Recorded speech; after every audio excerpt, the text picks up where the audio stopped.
Hello everyone, good evening. आप सभी का ब्रिलियंट एकेडमी के ऑनलाइन सेशन में स्वागत है। तो आप सभी लोग ठीक हो, पढ़ाई अच्छी चल रही है। जितने बच्चों का पेपर हुआ एसएससी जीडी का, वो सभी बच्चे बताएं कि पेपर आपका अच्छा गया। आशा पूर्ण विश्वास है कि आपके पेपर अच्छे ज़रूर जाएंगे, क्योंकि आप लोग लगातार मेहनत कर रहे हो, संघर्ष की लड़ाई रात और दिन लड़ रहे हो। तो ये संघर्ष की लड़ाई एक ना एक दिन आपको सफलता जरूर देगी। एक बात कही जाती है कि अगर आज आप मुसीबतों से लड़ रहे हो, अगर आज आप मुसीबतों से लड़ रहे हो, तो एक ना एक दिन आपके जीवन में भी उजाला आएगा। क्योंकि बिना अंधेरे के सितारे भी नहीं चमक पाते हैं, क्योंकि बिना अंधेरे के सितारे भी नहीं चमक पाते हैं। तो आप जिस तरह आज मेहनत कर रहे हो, जिस तरह आज आप संघर्ष कर रहे हो, तो एक ना एक दिन आपके जीवन में भी उजाला आएगा। ठीक है, तो पढ़ाई बहुत ज़रूरी है। शिक्षा ही हमारे जीवन को बदल सकती है। हम ये एक बात और बता दें, बहुत सारे बच्चे सोचते हैं कि सर अगर हम पढ़ेंगे नहीं तो हम दूसरे काम कर सकते हैं। तो हम ये भी कहना चाहेंगे कि चौका बर्तन और मेहनत मजदूरी और प्राइवेट नौकरी करने से बेहतर है, चौका बर्तन मेहनत मजदूरी और प्राइवेट नौकरी करने से बेहतर है कि उस समय में आप शिक्षा को ग्रहण करें। क्योंकि शिक्षा आपको आने वाले भविष्य में चौका बर्तन मेहनत मजदूरी और प्राइवेट जॉब करने से बचा सकती है। शिक्षा से ही आप आगे बढ़ सकते हो। तो सबसे पहले आपको शिक्षा ग्रहण करनी है, और शिक्षा ग्रहण करने के बाद जो संघर्ष होता है वो एक ना एक दिन जरूर समाप्त हो जाता है। तो आज आपका जो ये संघर्ष है, जो आज आपके अंधेरे, आपके जीवन में अंधेरा है, ये संघर्ष और ये अंधेरा एक ना एक दिन ऐसा आता है जब हमारे जीवन में भी उजाला होता है। तो उस दिन का इंतजार करना होता है, उस समय का इंतजार करना होता है। समय कभी किसी का नहीं आता, समय कभी किसी का नहीं आता, समय को लाना पड़ता है। समय कभी भी मेरे जीवन में नहीं होगा, हम हमेशा बिजी रहेंगे, लेकिन समय को लाना पड़ेगा, समय को बचाना पड़ेगा। जीवन में इंतजार करेंगे तो इंतजार करते रह जाएंगे। इंतजार नहीं करना है, हमें हक से लड़ाई करके नौकरी हासिल करनी है। इंतजार करने वालों को कुछ नहीं मिलता, मेहनत करने वालों को सब कुछ मिलता है। इसलिए कभी भी समय को मत सोचो कि मेरा समय आएगा। समय आता किसी का नहीं है, समय को लाना पड़ता है। तो समय को लाने के लिए हमें संघर्ष, मेहनत और पढ़ाई करनी होगी, लगातार पढ़ना होगा।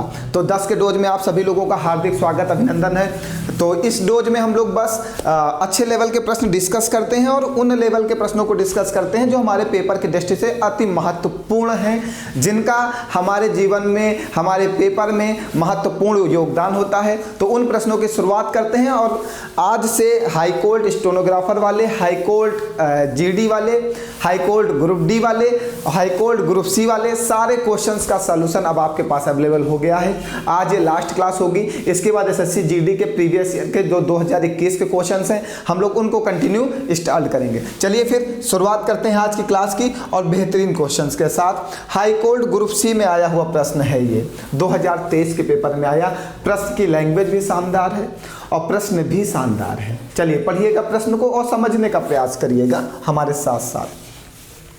कह रहा कोई व्यक्ति 5 किलोमीटर प्रति घंटा, आपको चाल कह रहा है कि कोई व्यक्ति है जो 5 किलोमीटर प्रति घंटा, 8 किलोमीटर प्रति घंटा और 10 किलोमीटर प्रति घंटा की चाल से समान दूरियां चलता है। मतलब उसके कहने का मतलब है कि समान दूरियां, हमने कहा वो लगातार x दूरी चलता है। सुनते जाइएगा, हमने कहा x दूरी चलता है।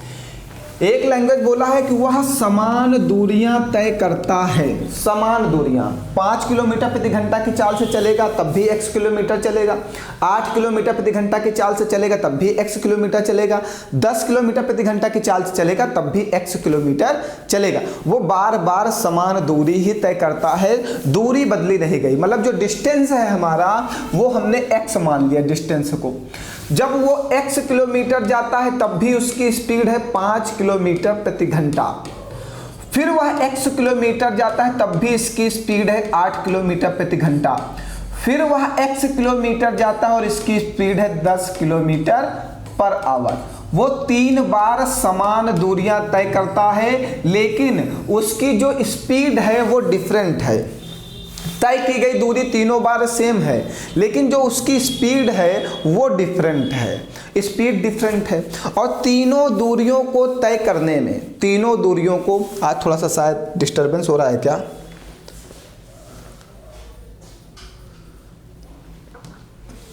बताइएगा भैया। ओफो, प्रश्न गायब हो गया क्या मेरा? वाह, ये तो अजीब बात हो गई। रुकिए, अच्छा उस प्रश्न को निकाल लेते हैं, एक मिनट धैर्य बनाइएगा, ठीक है। थोड़ा सा धैर्य की जरूरत हो गई, प्रश्न गायब हो गया है हमारा।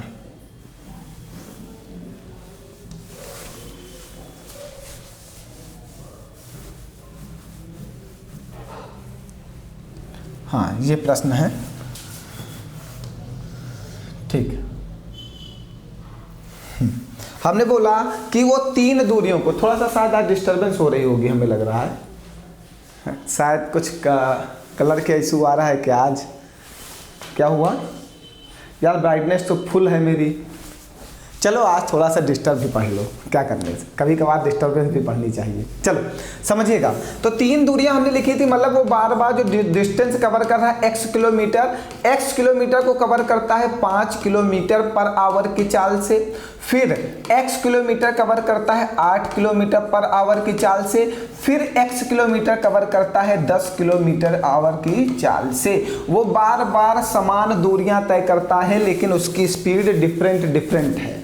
फिर उसने बोला कि टोटल डिस्टेंस कवर करने में उसको 2 घंटे 33 मिनट का समय लगता है। टोटल डिस्टेंस कवर करने में 2 घंटे 33 मिनट का समय लगता है। तो कुल दूरी ज्ञात करें, उसके द्वारा तय की गई कुल दूरी ज्ञात करें, मतलब हमें x की वैल्यू निकालना है। चलो समझो भैया, कुल दूरी ज्ञात करना, उसके द्वारा तय की गई। तो आपने पढ़ा है समय बराबर टाइम इक्वल टू डिस्टेंस, समय बराबर दूरी बटे 4 ना? पढ़ा है? पढ़ा कि नहीं पढ़ा? ये वाला फॉर्मूला पढ़ा ना? तो समय कितना दिया गया? 2 घंटे 33 मिनट को भी घंटे में चेंज करने के लिए 60 से भाग करेंगे। जब भी मिनट को आवर में कन्वर्ट करना हो तो उसको 60 से क्या कर देते हैं? डिवाइड कर देते हैं बाबू, ठीक है।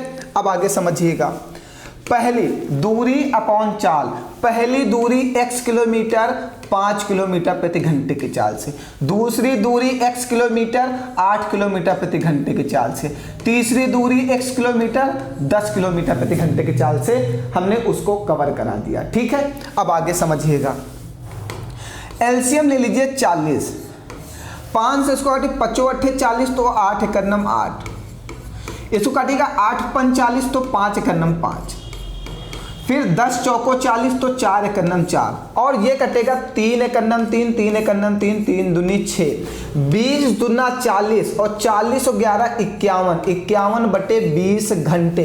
ये घंटे में हमने कन्वर्ट कर लिया, क्यों? क्योंकि आपको जो चाल दी गई है वो किलोमीटर पर आवर में दी गई है, इसलिए हमने इसको आवर में चेंज किया, समय को भी। भैया आज डिस्टर्बेंस है, थोड़ा सा आप करिएगा, मैं इसको बात सही कराता हूँ, क्लास के बाद सही कराऊंगा, कल की क्लास में ऐसे डिस्टरबेंस नहीं आने की संभावनाएं होंगी, ठीक है। चलिए अब आगे समझिएगा भैया, इसको सॉल्व करिएगा जल्दी से। अब ये 20 दूना 40 कटेगा और 51 दूना 102, ये 8 5 13 और 13 4 17x, 17 छक्का 102, तो x बराबर कितना आ गया? 6 किलोमीटर। मतलब ये 6 किलोमीटर चला यहाँ पे, फिर 6 किलोमीटर यहाँ पे चला, फिर 6 किलोमीटर यहाँ पे चला, तो टोटल कितना डिस्टेंस चला? 18 किलोमीटर। टोटल 3x है, x की वैल्यू 6 किलोमीटर है, तो 6 किलोमीटर चला यहाँ पे, 6 किलोमीटर चला यहाँ पे, 6 किलोमीटर चला यहाँ पे, तो टोटल कितनी डिस्टेंस कवर की गई? 18 किलोमीटर। बेस्ट, बेहतरीन प्रश्न। चलिए आगे बढ़ा जाए। कोई डाउट है? किसी को कोई डाउट होगा तो क्लियर जरूर कर लीजिएगा, ठीक है। चलिए आगे बढ़ते हैं। चलिए आज ज़्यादा नहीं पढ़ाएंगे क्योंकि आज थोड़ा सा इशू आ रहा है, 2 4 5 क्वेश्चन पढ़ लेते हैं, क्लास स्टार्ट हुई है तो, नहीं तो फिर कल पढ़ाया जाएगा। आइए, ये भी एक अच्छा प्रश्न है, बेहतरीन प्रश्न है, एससी हाईकोर्ट स्टेनोग्राफर 2023 का आया हुआ प्रश्न है। प्रश्न की लैंग्वेज काफ़ी बेहतरीन है क्योंकि देखने से ही लग रहा है। ये जहाँ पे वस्तु 4 लिखा है इसको वस्तु ए कर दीजिएगा, जहाँ पे यह 4 लिखा है इसको वस्तु ए करिएगा। अब क्या कह रहा है? कह रहा है यदि किसी वस्तु बी का लागत मूल्य वस्तु ए के लागत मूल्य से इतने रुपए अधिक है, मतलब बी का जो CP है वो A से, जो B का CP है वो A के CP से कितना अधिक है, 21.25 अधिक है। यही कहा यदि किसी वस्तु B का लागत मूल्य मतलब क्रय मूल्य CP, वस्तु का लागत मूल्य वस्तु A के लागत मूल्य के मतलब वस्तु A मतलब A के CP से 21.25 रुपए अधिक है, तो 21.25 रुपए हमने अधिक बना दिया। ठीक है, अब आगे समझिएगा। फिर क्या कहा, वस्तु A को 10% के लाभ पर बेचा गया और वस्तु B को 20% की हानि पर बेचा गया।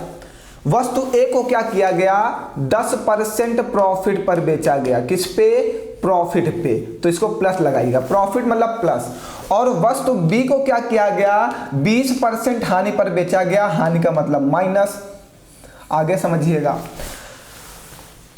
यदि A और B के विक्रय मूल्य का अनुपात, A और B के SP का रेशियो दिया है, विक्रय मूल्य का अनुपात दिया है 2:3, तो हमने कहा A का विक्रय मूल्य 2 यूनिट है और B का विक्रय मूल्य 3 यूनिट है। हमने X लगा लिया, हमने कहा ये 2 यूनिट है और ये 3 यूनिट है। बाबू आपने एक फॉर्मूला पढ़ा है, SP = CP 100 plus minus x/100। हम इस फॉर्मूले का यूज करके वहां पे डायरेक्ट लिखेंगे। ठीक है, आप सुनिएगा बाबू, इस फॉर्मूले का यूज करेंगे। ठीक है, SP = CP 100 plus minus x/100। जब प्रॉफिट होगा तो प्लस, जब लॉस होगा तो माइनस। आप समझिएगा बाबू, तो ये हमारा SP है, तो SP A वाले का SP = CP क्या 10% का लाभ, तो 110/100। बाबू ये 1 0 से 1 0 कटेगा, 10 से गुणा होगा, 20 यूनिट बटे में 11 = CP। ये पहले वाले का आया CP। सोनी अभी यूनिट में निकाल रहे हैं, अब B वाले का निकालेंगे बाबू। B वाला क्या कह रहा है, B है 3 यूनिट = CP क्या 20% की हानि, तो 80/100। ये 1 0 से 1 0 काटोगे, 10 × 30 यूनिट बटे में 8 = CP। ये आ गया इसका CP। अब कहा B और A के जो CP का डिफरेंस है वो कितना है, 21.25 है। जो B और A के जो CP का डिफरेंस है वो कितना है, 21.25 है। तो इन दोनों का जब डिफरेंस दिया गया तो इन दोनों का डिफरेंस निकालो भैया, तो मतलब एलसीएम ले लिया जाए, कितना 88। सुनते जाइएगा, 88 11 8 88, तो 8 दूनी 16, 160 यूनिट। डिफरेंस 8 से तो 11 11 33 330 यूनिट इक्वल टू कितना दिया गया बेटा, 21.25। सुनते जाइएगा, बहुत ही अच्छा प्रश्न है, बहुत ही ज़्यादा अच्छा। यहाँ से ये 88 बेटा, ये 88 है। ठीक है, मुझे पास जगह की कमी आ रही है। 160 से 130 घटाओगे बाबू तो आएगा 170 यूनिट इक्वल टू 21.25 गुणे में 88। ठीक है, अब भैया यहाँ से 1 यूनिट की वैल्यू निकालोगे तो 170 से इसको भाग देना पड़ेगा। 170 से इसको क्या देना पड़ेगा, भाग। जल्दी से आप भाग करके देखो कि 1 यूनिट की वैल्यू क्या आ रही है। जल्दी से भाग करिएगा भैया सभी लोग, फटाफट देखिए कि 1 यूनिट की वैल्यू कितनी आ रही है। 88 × 2.25 और भागे में 170। 1 यूनिट की वैल्यू बाबू 11 आ रही है ना, 1 यूनिट की वैल्यू बाबू यहाँ से 11 आएगी, आ गई 11। अब समझिएगा हमें बताना क्या है, हमें क्या बताना है, हमें B का लागत मूल्य बताना है। B का लागत मूल्य क्या है, ये CP। तो 1 यूनिट की वैल्यू 11, यहाँ पे आइएगा 30, 1 यूनिट की वैल्यू 11, तो 11/8 इक्वल टू CP। ये कटेगा सॉरी बाबू, ये कटेगा 330/11 8 इक्वल टू CP। अब इसको काटो, 8 × 24 कितना बचेगा, 8 चौको 32, सॉरी 8 चौको 32 कितना बचेगा, यहाँ से 1 तो ये हो जाएगा 10 और 8 एकन्नम 8 41.25। तो B का CP आएगा 41.25। नॉर्मल प्रश्न नहीं था, बहुत ही ज़्यादा प्रश्न को रोटेट किया गया है। समझिएगा सभी लोग, एक बार फिर से देख लीजिए, कहीं पर कोई डाउट हो तो बताइएगा। यहाँ पे Cp का डिफरेंस लिया गया है क्योंकि Cp का डिफरेंस आपको 21.25 दे रखा है, तो एक यूनिट की वैल्यू हमने निकाल ली 11 और हमें B का Cp चाहिए था, B वाले में वैल्यू पुट किया। अगर हमें A का Cp चाहिए था तो A वाले में वैल्यू पुट कर देते, एक यूनिट की वैल्यू 11 पुट करते तो B का Cp आ जाता क्या 20। बताइए A का Cp आ जाता 20। बताओ कोई डाउट बाबू कहीं पर? अगर A का Cp निकालना हो, बाबू ये बात समझो, A क्या है 20 यूनिट बटे 11 है ना। अगर A का तुम्हें Cp निकालना है तो ये 20 यूनिट बटे में 11, तो ये 11 से 11 कट जाएगा, A का Cp आ जाएगा 20। और देखो इन दोनों के Cp का डिफरेंस जो है 21.25 है, ये B का Cp है और ये A का Cp है, और दोनों का डिफरेंस देखिएगा 21.25 आ रहा है कि नहीं आ रहा। तो पूरा बेस्ट, बहुत ही अच्छा प्रश्न है, लाजवाब, शानदार। ऐसे प्रश्नों पे आपको काम करना चाहिए, पढ़ाई में ऐसे प्रश्नों पे ध्यान रखना चाहिए। आज क्लास थोड़ा सा डिस्टर्ब हो रही है यार, मैं क्या करूं, चलो जल्दी जल्दी पढ़ाता हूं, ज़्यादा पढ़ाऊंगा नहीं आज। यहाँ पे ये इस क्वेश्चन को समझिएगा, इसको हम लोग बिना सॉल्व करे कैसे करेंगे, बस इस बात को समझिएगा। कहा देसी घी के किसी टिन मतलब डिब्बा में इसकी कुल क्षमता का 4/9 भाग भरा हुआ है, 4/9। और जो नीचे वाला होता है ये हमेशा टोटल होता है, टोटल भाग, टोटल हमेशा नीचे वाला होता है, ठीक। और लास्ट में पूछा क्या, तो टिन की में कितना बोतल घी रखा जा सकता है, मतलब टिन की टोटल क्षमता पूछी गई है। जब ये टोटल का यूनिट है तो एक ऑप्शन ऐसा होगा जो 9 से डिवाइड हो रहा होगा, कौन सा, 9 पचे 45, तो उस टिन में टोटल 45 बोतल घी रखा जा सकता है। पूरा क्वेश्चन पढ़ के करने की जरूरत ही नहीं थी। हमेशा भाग वाले प्रश्न में आप देखिएगा जो नीचे वाली यूनिट होगी उससे जो ऑप्शन डिवाइड हो वही आंसर बनता है, ठीक है।